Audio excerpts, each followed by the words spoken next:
কেতিয়াবা বাৰু আপোনালোকৰ লগত এনেকুৱা হৈছেনে আপোনালোকে যিমান যি প্ৰডাক্টছ ইউজ কৰিলেও যিমান যি হোম ৰেমেডি ট্ৰাই কৰিলেও কিন্তু আপোনালোকৰ এই চুলি সৰা সমস্যাটো কেতিয়াও দূৰ নহয়, উল্টা হেতু বেছিহে হৈ যায়। মানে হেয়াৰ গ্ৰোথটো নহয়ে কিন্তু কিবা কিবি প্ৰডাক্টছ ইউজ কৰাৰ পিছত আপোনালোকৰ বেছিকৈ হেয়াৰ ফল হয়।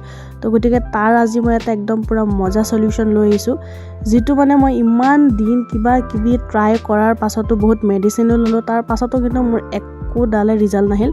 বাট এই ফৰ্মুলাটো ইউজ কৰাৰ পাছত মোৰ মানে অলপ হ'লেও মানে বেবী হেয়াৰ মানে আহা ষ্টাৰ্ট হৈছে। তো আজিৰ ভিডিঅ'টো তেতিয়াহ'লে ষ্টাৰ্ট কৰোঁ। Hello' beauties, welcome to my channel জান। আৰু আজিও মই আপোনালোকৰ বাবে লৈ আহিছোঁ হেয়াৰ ফল ৰিলেটেড, হেয়াৰৰ যিমানবোৰ সমস্যা আছে, যিমানবোৰ প্ৰব্লেম আছে, চববোৰ সমস্যা দূৰ কৰাৰ বাবে এটা মজাৰ ৰেমেডি। আৰু এই ৰেমেডিটোত মই ইউজ কৰি আছোঁ একদম ঘৰতে পোৱা বস্তুবোৰ। আপোনালোকে দেখাই পাইছে মই কি দেখাই আছোঁ। মই লৈছোঁ মেথি গুটি 1 নম্বৰতে, আৰু 2 নম্বৰতে মই লৈছোঁ কালজিৰা। দেখাই পাইছে ধুনীয়াকৈ বাতিত মোৰ থৈয়ে দিয়া আছে। মায়ে মানে এইবিলাক বস্তু যিহেতুকে ঘৰত আমাৰ কিটচেনত ইউজ হৈয়ে থাকে, আঞ্জা বনাওঁতে হওক কিবা বনাওঁতে হওক তো থাকে। তো তাৰ পৰা মই লৈছোঁ এচামুচ মেথি গুটি, একদম সৰু চামুচেৰে লৈছোঁ, একদম সৰু টিকলু চামুচেৰে লৈছোঁ। এচামুচ মেথি গুটি লৈছোঁ আৰু লগতে তাৰ লগত ল'ম মই এচামুচ কালজিৰা। আৰু এই দুটাই আপোনালোকে আইনাৰ যদি এনেকুৱা কিবা বটল আছে, গ্লাছৰ বটলতহে বনাব দেই। দেখাই পাইছে মই এচামুচ এয়া কালজিৰা লৈছোঁ ধুনীয়াকৈ। লৈ কেনে দুটাই একদম বৰাবৰ কৰি ল'ব, একদম সমান কোৱান্টিটিত ল'ব। লৈ কেনে আপোনালোকে তাত আপোনালোকৰ যিবোৰ যেনেকুৱা মানে ফেভৰেট অইল আছে আৰু যোনে যি ইউজ কৰে, বাট মই প্ৰিফাৰ কৰোঁ যে আপোনালোকে নাৰিকলৰ তেল যদি ব্যৱহাৰ কৰে তেতিয়াহ'লে বেছি বেনিফিট পাব। তো মই ইয়াতে ব্যৱহাৰ কৰি আছোঁ পেৰাচুটৰ নাৰিকল তেল, এনেকুৱা যে টিঙৰ ডাব্বাত যে আহে সেইটো মই ব্যৱহাৰ কৰোঁ। তো ধুনীয়াকৈ বটলটো ভৰ্তি হোৱাকৈ গোটেই তেলখিনি ল'ম। এয়া মই বটলটো ভৰ্তি কৰি পূৰা তেল লৈছোঁ, দেখা পাইছে। আৰু মই এতিয়া বটলটোৰ যিটো সাফৰটো ধুনীয়াকৈ ঢাকনিটো বন্ধ কৰি দিম। আৰু দি কেনে মই এতিয়া এইটো ৰ'দত অলপমান দিম। ৰ'দত মানে 2-3 দিন যদি আপোনালোকে ৰ'দত এনেকৈ দি থয় নহয়, তেতিয়াহ'লে আপোনাৰ মেথি আৰু যিখিনি কালজিৰাৰ বেনিফিটছ আছে সেইখিনি অইলত গুচি যাব মানে। আৰু দেখাই পাইছেনে অলপ মানে কালাৰটো অলপ বেলেগ হৈছে, অলপ একদম পাতল হালধীয়া। মই 3 দিন ধৰি একেৰাহে মই ৰ'দত দি আছোঁ।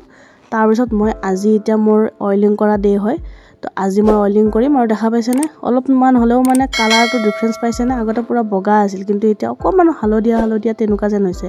আৰু মই অইল লৈছোঁ। আৰু মই সদায় কিন্তু যিমান গৰম হওক ঠাণ্ডা হওক মই ৰ'দত বহি কেনে মই অইলিং কৰোঁ।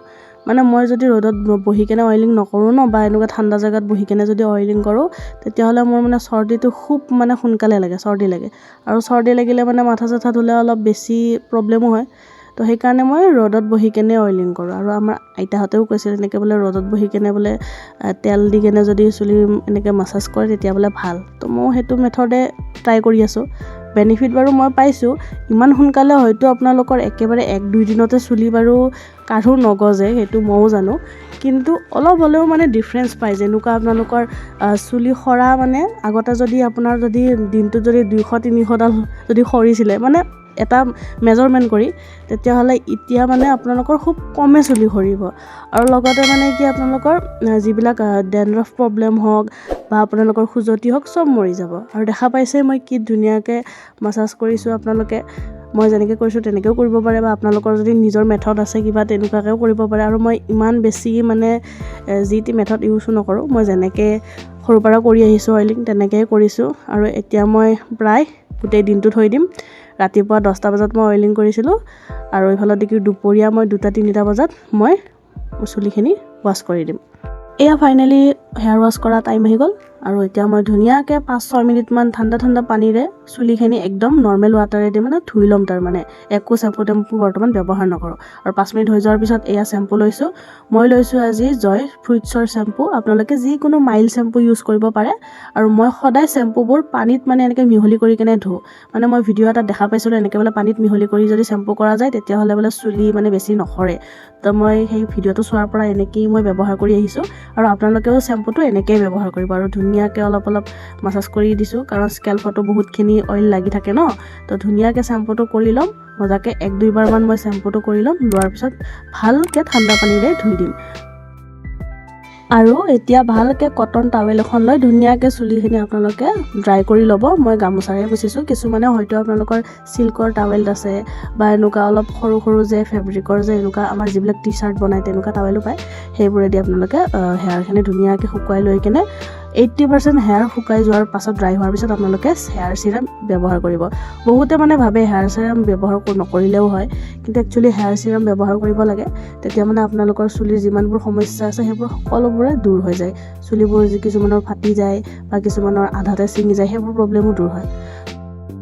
গতিকে আশা কৰিছোঁ আপোনালোকে এই ভিডিঅ'টো চাই কেনে বহুত হেল্পফুল হ'ল। বহুতৰে কিছুমান প্ৰব্লেমছ আছিলে বা কিছুমান এনেকুৱা সলিউশ্যন বিচাৰিছিলে, কি কৰিলে ভাল হ'ব, হেয়াৰ ফল কমিব। তো আশা কৰিছোঁ এই ভিডিঅ'টোৰ সহায়ত আপোনালোকৰ বহুতখিনি সমস্যাই দূৰ হ'ব। তো গতিকে আজিলৈ আহিছোঁ। এই ভিডিঅ'টো লাইক, শ্বেয়াৰ, কমেণ্ট কৰাৰ লগতে মোৰ চেনেলটো ছাবস্ক্ৰাইব কৰি দিব, কাৰণ এনেকুৱা ভিডিঅ' মই প্ৰত্যেক দিনাই লৈ আহোঁ। সদায় এটা ভিডিঅ' মোৰ চেনেলটোৰ পৰা আপোনালোকে পায়ে থাকিব। গতিকে আজিলৈ আহিছোঁ। Tata, bye bye, love you guys.